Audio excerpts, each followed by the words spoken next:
Damian Hinds' speech at National Governance Association Conference the 9th of June, where he sets out plans to boost training for governors and strengthen accountability of academies. I want to begin with a huge thank you to those of you in this room, and to governors, trustees and clerks, up and down the country. One of our undoubted strengths as a country, a very British quality, is this sense of duty felt by communities towards our public institutions. We see our schools and the education of our children, rightly, as a shared responsibility, a shared enterprise. But there are some people who take their share of responsibility to a much higher level. What you do as governors and trustees can't simply be measured in hours spent. Although, of course, I do also recognize it is also a large volume of hours. But it's also the weight of responsibility. Making budgets add up, recruiting and retaining staff, helping to set your school's whole ethos and vision for the future. And of course, knowing all the while that these decisions will affect children's futures and, ultimately, our nation's future. And I know that for some of you, the role of governor has also changed considerably in recent years. There are now around 2,800 academy trusts involved in running schools, which means even greater reach and capacity to improve the education of even more children, but also more responsibility as well. So, once again, thank you. Whether you represent a primary or secondary school, an academy or local authority-maintained school, a faith school, a further education college, or one of our incredible schools helping children with special needs or delivering alternative provision, thank you for volunteering and for fitting being a governor around your other jobs, your other commitments, and of course your families. Fundamentally, this is a people business. There is nothing more important in education than the people delivering it. Great teachers, great heads, and of course great governors. Good and effective governance is essential for any school. You can't separate it from educational performance or good management. So today I will talk about how I intend to support you, and support good governance and leadership in schools. And I'll start with recruitment and retention. Now I know that for many of you, teacher recruitment and retention is a top and live issue for many of you, and it's a top priority for me as well. Yes, it is true that there are more teachers in schools than ever before, but also pupil numbers are rising.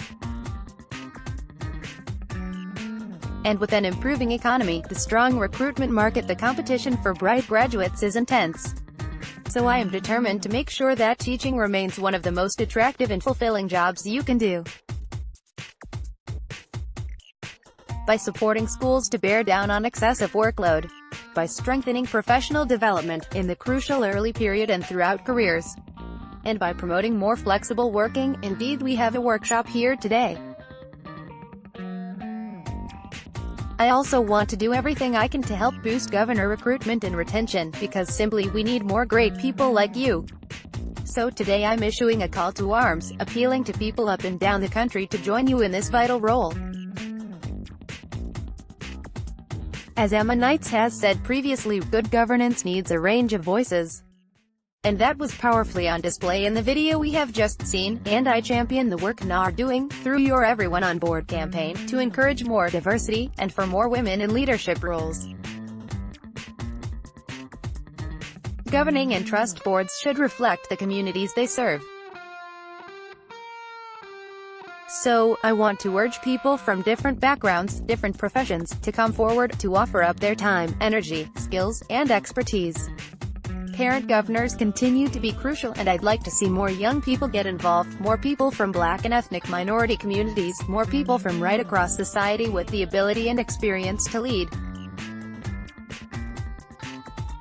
First, because so many people want to give something back to their community. This is truly one of the most valuable and far-reaching ways you can do that.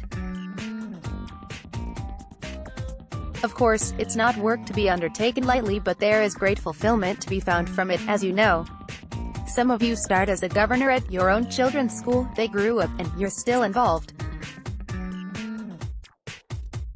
Because you care, because you're dedicated to doing your best for your school and, in a sense, your other children, your extended and very diverse family.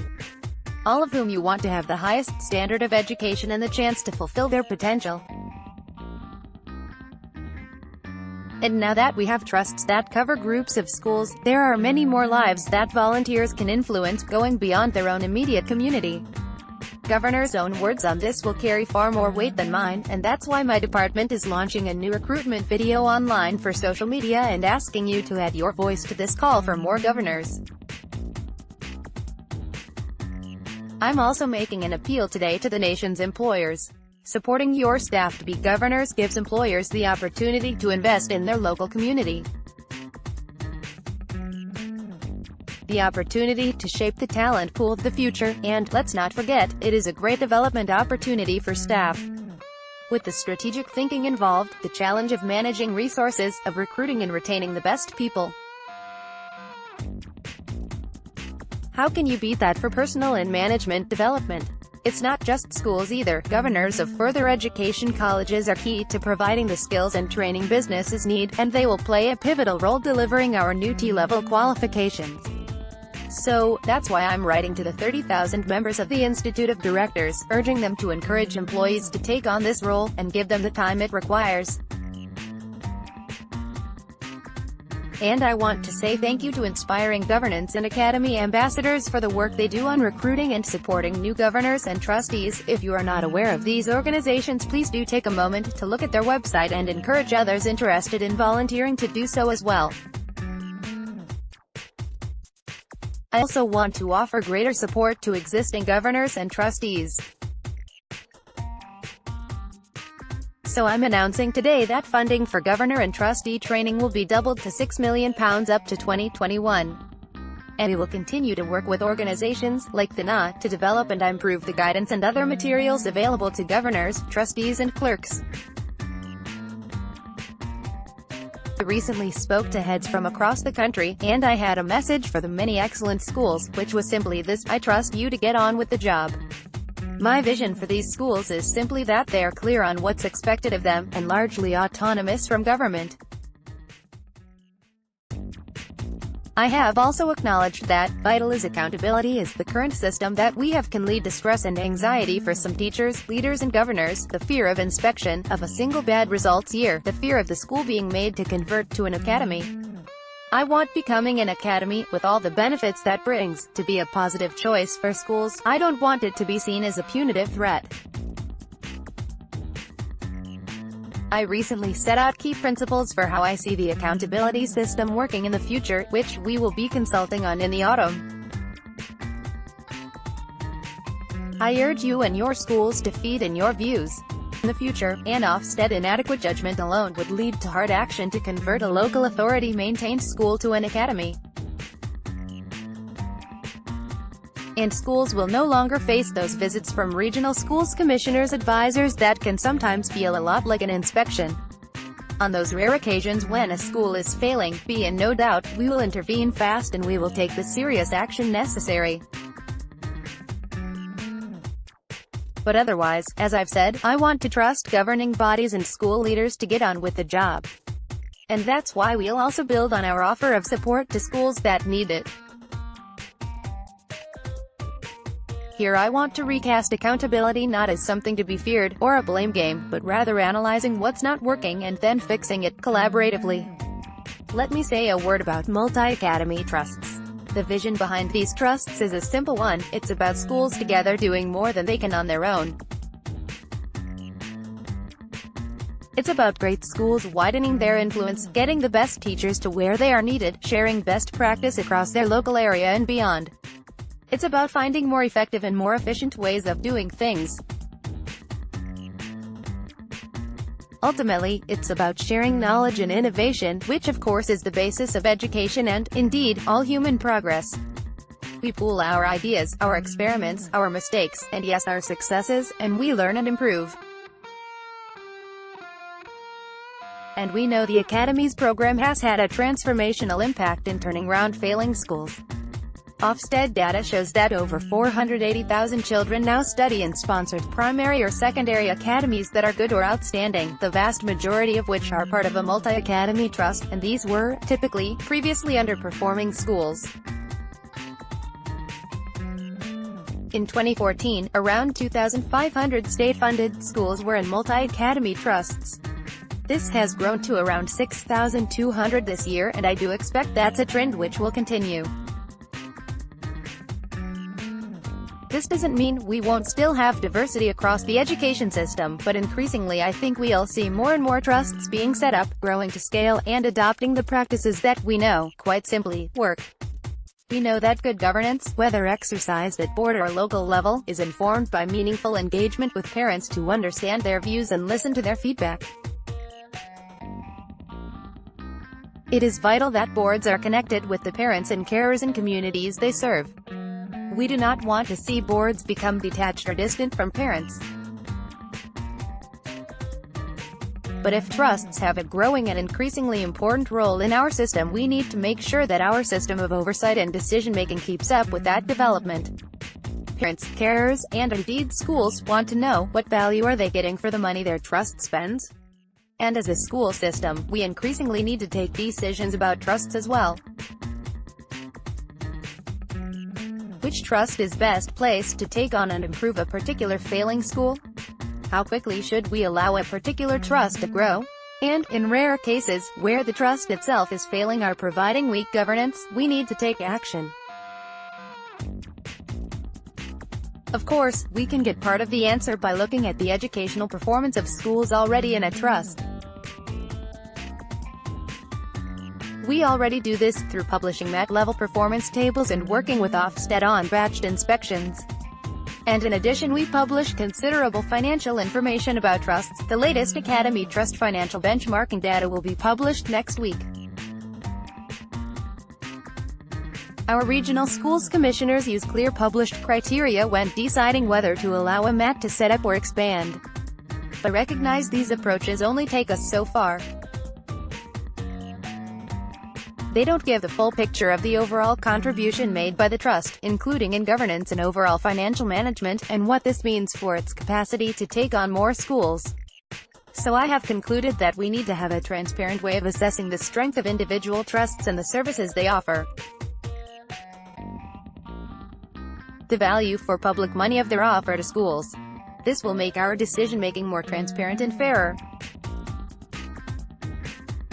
It will mean that schools and parents can easily access vital information about what being part of a particular trust will actually offer them. We need to give real careful thought to how this would work. Which body or bodies are best placed to make this assessment of trusts? The assessment will inevitably look different to an Ofsted school inspection, which will involve looking at very different things. I want to take time to get this right, and I will not introduce anything that adds to teachers and school leaders and governors' workload. So I will work closely with the sector, with Ofsted, the ESFA, my regional teams and others in the coming months. In particular, I want to invite and listen carefully to proposals from MAT and school leaders across the country, before setting out a way forward later this year. I want to make sure that every pound of public money for our schools is used in the best possible way for the good of our children and for our society. That means taking a tough approach in the rare cases where those involved in running schools break the agreements we have in place with them. We will have a new, more robust process to manage related party transactions made by academy trusts. Of course, some related party transactions are perfectly legitimate and represent good value for money, but I think pretty much everyone would agree that a situation where board members could simply hand out contracts to companies that they or their family and business contacts have an interest, that is not okay. Which is why from April trusts will have to seek approval from EFSA for related party transaction payments of more than £20,000. Transactions below £20,000 will need to be formally declared. We also want to be clear about our expectations on high pay, for all schools, not just academies. There is no doubt that our school system has many great leaders, and for large and complex organizations, pay, of course, must reflect the scale of the task. However, pay needs to be proportionate, and I am clear that pay rises for non-teaching management should not exceed those awarded to teaching staff. And when considering what's fair, trusts and boards should not just compare pay rises over a single year, but look and compare over a number of years, at a time when public finances have been really stretched. This is public money and, frankly, I think that for a head teacher or chief executive to be paid more than the Prime Minister, this should be only in exceptional circumstances for exceptional leadership. So I want to urge all trusts to take a lead here and bear down on excessive salaries. You have our backing on that.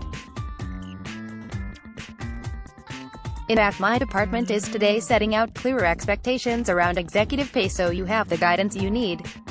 We will be requiring Academy accounts returns to detail all staff paid over £100,000 and the percentage of teaching time those individuals undertake. And, rest assured, where salaries are too high, we will publicly challenge trusts and boards to justify themselves. I've also said I want to work with schools of all types to help them with budgets and cost pressures. And let me just acknowledge once again that, while it is true there is more money going into schools than ever before, society asks more of schools than ever before. And budgets are tight. I have pledged to work with schools as best I can to reduce some of the cost pressures. And as we enter negotiations in the run-up to the spending review, I will of course be making a strong case to the Treasury to ensure our school system has the resources it needs.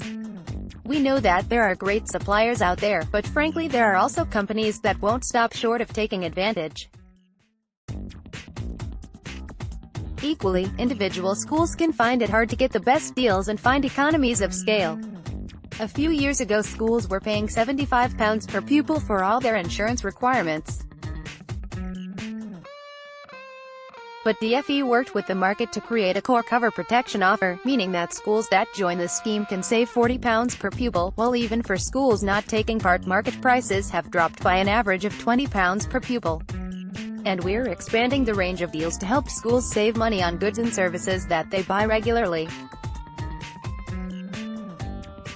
For example, these can save schools up to 10% on their energy bills and up to 40% or more on printers, photocopiers and scanners.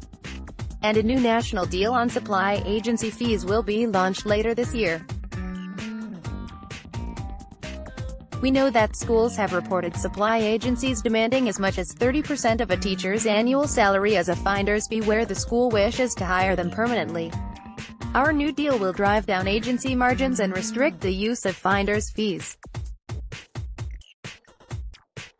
This year the government has been piloting two new approaches, buying hubs in the Northwest and Southwest which provide free procurement advice to more than 600 schools, and school resource management advisors providing hands-on support to schools that need it most. We also have our Top 10 planning checks and online benchmarking service, which help governors ask the right questions and check how their school or trust compares with others in similar circumstances. Ladies and gentlemen, we need all schools to be offering world-class education to every child, in every classroom. As society progresses, it's right that we are even more ambitious for children and especially for the most disadvantaged, including those with special needs, disabilities and children in the care system. Once again, thank you. Without you our schools simply wouldn't run. I pledge to work with the NA and with businesses to encourage people to volunteer to become governors and do what you do. I'll help governors to access the training they need.